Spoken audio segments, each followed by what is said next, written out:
ఏటయ్యా? సావిత్రి, నువ్వంటే నాకెంతో ఇష్టమే. అట్నా?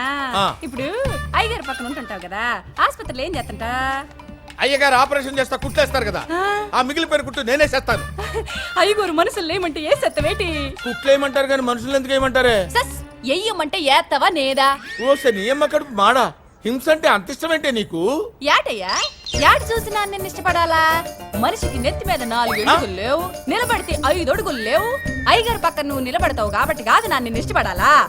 అసలు నువ్వు అయ్యగారు పక్కన నిలబడి అయ్యగారు కత్తులు బరిసెలు అందిస్తా ఉంటే అయ్యగారు ఒక్కొక్కరిని వేసేసినారు అనుకో, ఆ రకతం నీ మీద సిమ్మి ఆ రకతంలో నువ్వు తడిసి నడుచుకుంటా వస్తే ఆ నడక, ఆ దర్పం ఏంటి, ఆ టీవీ ఏంటి, ఆ గది కదా నా నిన్ను చూసి ఎట్టి పడిపోవాలా?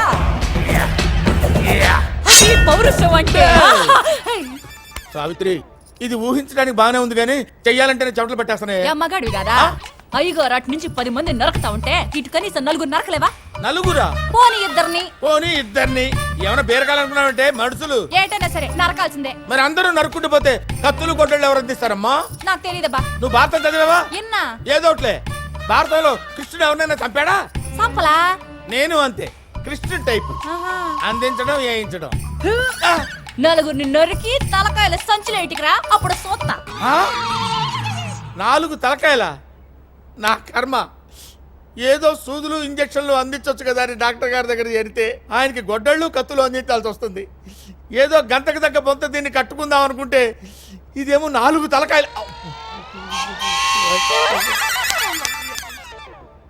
అయినా సావిత్రి, నిన్ను అహింసతోనే చేసుకుంటానే, వదలా, నిన్నొదలా.